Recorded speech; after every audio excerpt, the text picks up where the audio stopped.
teure Uhren, es gibt seltene Uhren, es gibt gehypte Uhren, aber ich denke, diese Uhr ist wohl die seltenst gebaute Hype-Uhr von Rolex und ich spreche hier von der Rolex Skydweller mit dem blauen Blatt in Stahl. Was die Uhr so besonders macht, was die kostet, Grau und Liste und ob ich sie empfehlen würde, zu welchem Preis erfahrt ihr in diesem Video. Bevor wir beginnen, möchte ich noch einmal kurz darauf aufmerksam machen, dass ich ab jetzt offiziell autorisierter Händler von Everest Horology Products bin. Das heißt, bei mir könnt ihr ab sofort alle Produkte kaufen, die ihr sonst auch von Everest kaufen konntet. Das inkludiert Uhrenrollen, Uhrenetuis und natürlich perfekt angepasste und super bequeme Kautschukbänder für eure Rolex, Tudor, Panerai und so weiter. Schaut einfach gerne vorbei bei www.thewristguide.eu für weitere Infos. Die Uhr, die ich heute für euch habe, ist wie gesagt die Rolex Skydweller.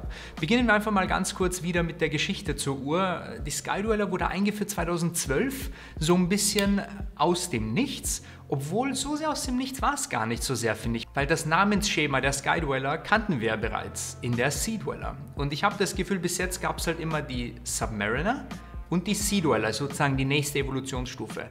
Und jetzt haben wir auch die GMT Master und die nächste Evolutionsstufe ist sozusagen die Skydweller. Rolex hat die Skydweller eingeführt 2012 bei der Baselworld, damals nur in Edelmetallen, also Roségold, Gelbgold und Weißgold. Und das ist die erste Uhr von Rolex mit einem Jahreskalender und mit einem so unfassbar geilen Werk, aber da komme ich dann später auch noch darauf zurück. Die Uhr hat 42 mm im Durchmesser, sie trägt sich auch so, als hätte sie 42 mm im Durchmesser. Man muss wirklich ganz offen sagen, die Uhr ist groß und die Uhr ist dick. Allerdings möchte ich auch hinzufügen, dass Rolex einer der besten Hersteller ist, wenn es darum geht, eine Uhr passend zu proportionieren.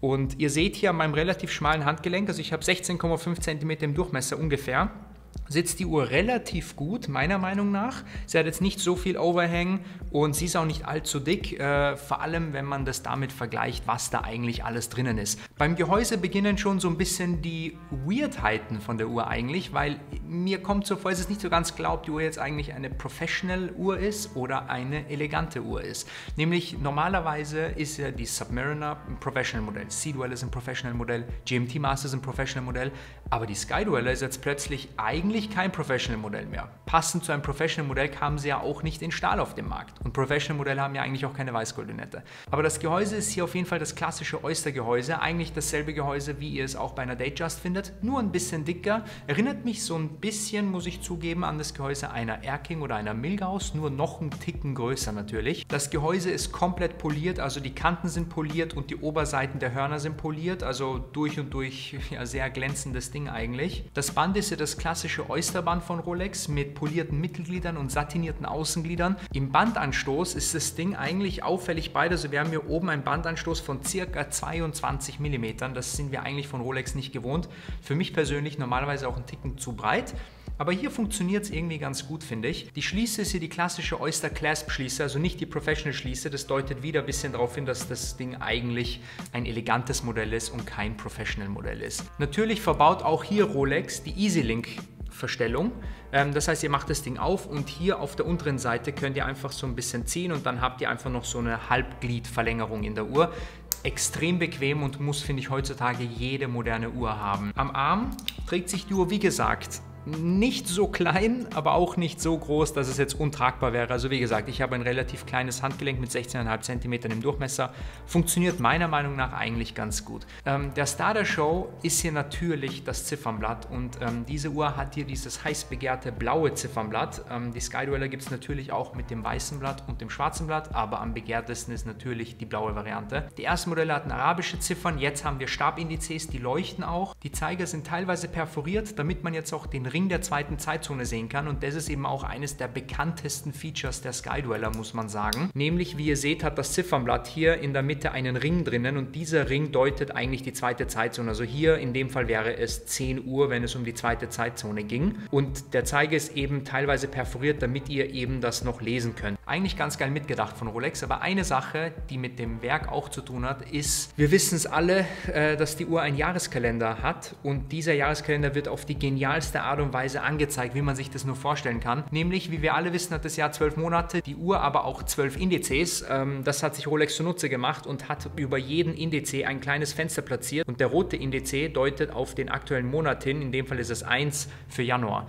Richtig genial. Und das ist halt wirklich auch eine dieser Dinge, die Rolex so gut hinbekommt, weil Rolex, ich vergleiche sie mal ganz gern mit Apple, die nehmen Dinge, die es schon lange gab, aber machen sie erst, wenn sie das Gefühl haben, sie können sie in einer vernünftigen Art und Weise machen. Weil ganz ehrlich, niemand braucht eigentlich ein Hilfsziffernblatt für den Monat, weil den Monat wissen wir alle meistens schon.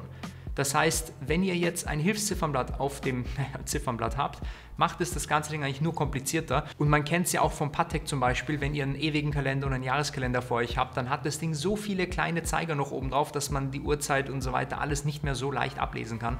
Und dafür steht halt Rolex nicht. Und Rolex baut halt Dinge erst dann um, wenn sie das Gefühl haben, sie können sie so simpel machen, dass sie nicht stören. Und das ist eben so ein perfektes Beispiel, wie man eine ultra komplizierte Uhr einfach baut. Das Werk hier drin ist das Rolex Manufakturwerk 9001. Es hat ca. 72 Stunden Gangreserve, hat so viele Patente, so viele Besonderheiten. Und wie das Ding funktioniert, würde ich mal vorschlagen, schauen wir uns direkt mal an. Das Ganze wird nämlich nicht wie bei anderen Herstellern über Drücker an den Seiten bedient, sondern extrem intuitiv mit der sogenannten Ring Command Lünette. Die hat ja Rolex schon mal verwendet in der Yachtmaster 2, die ist ein Regatta-Chrono.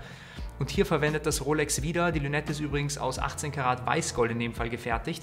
Und dadurch, dass sie geriffelt ist, lässt sie sich sehr, sehr gut greifen und folglich auch drehen. Die Lünette hat 4 Positionen und wir beginnen einfach mal mit der äußersten, also die am uhrzeigersinnigsten Position. Also ihr dreht die Lünette so weit wie möglich in Richtung des Uhrzeigersinns und ihr schraubt dann die Krone auf und dann sehen wir, es passiert absolut gar nichts. Die Uhr läuft weiter, ich kann an der Krone drehen, es passiert gar nichts.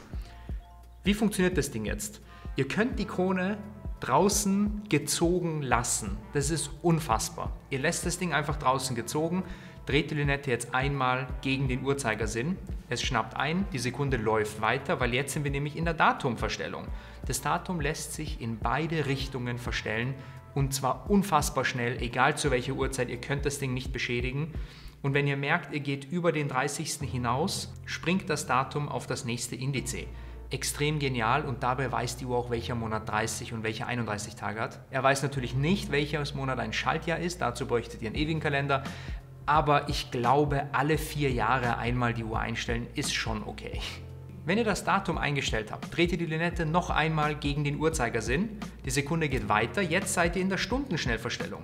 Das heißt, ihr verreist jetzt zum Beispiel in ein anderes Land, müsst die Uhrzeit 2 Stunden nach vorne stellen, ihr könnt es easy machen, dabei springt zur Not auch das Datum vorwärts und rückwärts und ihr könnt euch an die neue Zeitzone anpassen, ohne dass die Sekunde stehen bleibt, also ohne dass ihr an Genauigkeit verliert. Extrem geiles Feature. Und wenn ihr die Uhr jetzt aber eine Zeit lang nicht getragen habt und sie wirklich ein paar Tage stehen geblieben ist, dann geht ihr in die letzte Position, also noch einmal gegen den Uhrzeigersinn und nun seht ihr, die Sekunde bleibt stehen. Ihr könnt die Uhr verstellen und es dreht sich alles synchron zueinander.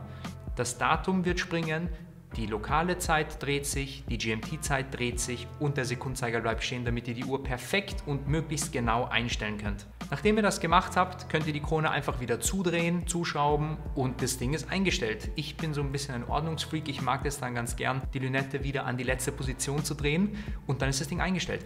Und das Besondere ist, dadurch, dass ihr das Werk unter anderem auch mit der Lünette einstellt, ist die Lünette ein Teil des Werkes. Das heißt, ihr habt einen Teil des Werkes außen an der Uhr liegen. Das heißt wiederum, das Ding ist ja 100 Meter wasserdicht, Sie müssen auch diese drehbare Lünette, die Teil des Werkes, des ganzen Mechanismus ist, abdichten. Und das ist unfassbar, dass das Rolex so hinbekommen hat. Und ich finde, das zeugt einfach wieder darum, wie genial Rolex ist in der Umsetzung von verschiedenen Ideen und von sehr komplexen Themen. Ich meine, ihr seht das Werk gar nicht, weil Rolex weiß, der Käufer einer Rolex interessiert sich im Zweifel gar nicht so sehr dafür, wie das Werk aussieht, sondern möchte nur eine geile, robuste, funktionierende Uhr haben. Und er kriegt so ein Ding mit der Skydweller. Jetzt ist da natürlich so eine Krux, ihr kriegt sie nicht, wenn ihr sie haben wollt. Wir alle wissen es, ihr geht in den Konzessionär, ihr wollt die Uhr haben, ihr kriegt die Uhr nicht, weil aktuell fast jedes Modell von Rolex stark vergriffen ist. Und da stellt die Skydweller, finde ich, ein sehr interessantes Thema dar, weil der Listenpreis der Skydweller in Stahl beträgt ca. 14.000 €, abhängig von dem Ort, wo ihr lebt und so weiter, der Mehrwertsteuer, also ca. 14.000 €. Das ist meiner Meinung nach gar nicht so viel für das, was die Uhr bietet. Klar, 14.000 € sind viel Geld. Vergleicht es mal mit anderen Uhren.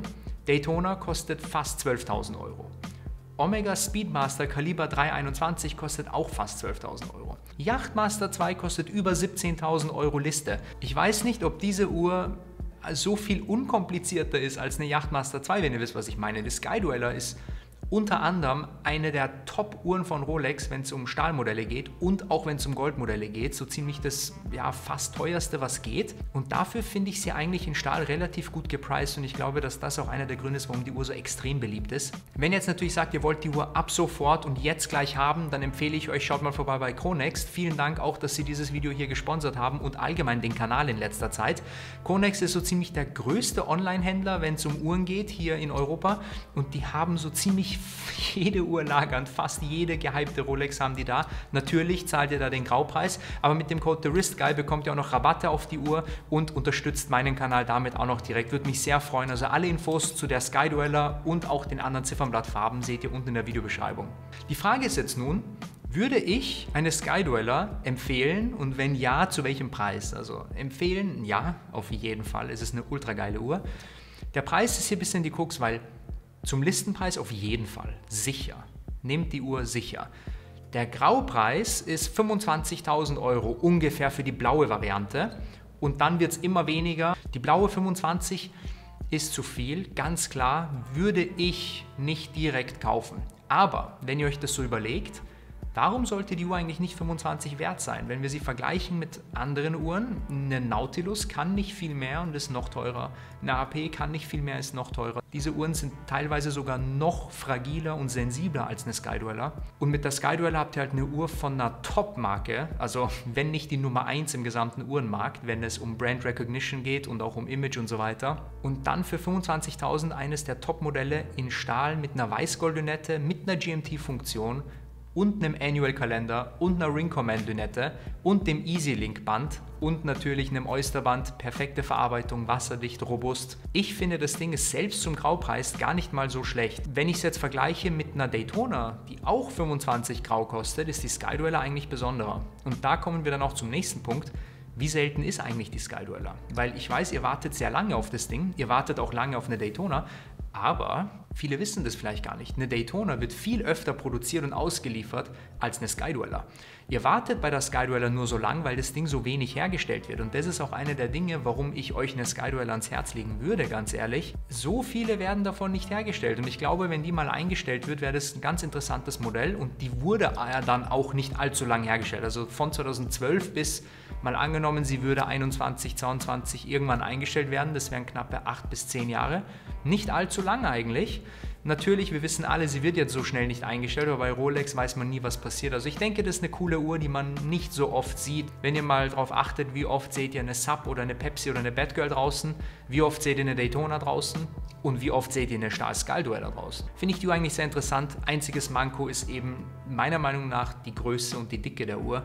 Muss man tragen können, muss man mögen. Ja, das ist eigentlich meine Meinung zur blauen Skydweller. Sehr gehypt, aber auch sehr, sehr geil. Und ich denke, wäre das Ding ein bisschen kleiner und ein bisschen flacher, wäre die sogar noch viel teurer. Na gut, Leute, das war es auch schon mit mir. Ich hoffe, euch hat das kurze Video gefallen. Lasst mir sehr gerne Likes und Abos da. Wir sehen uns dann beim nächsten Video. Bis dann. Ciao, ciao.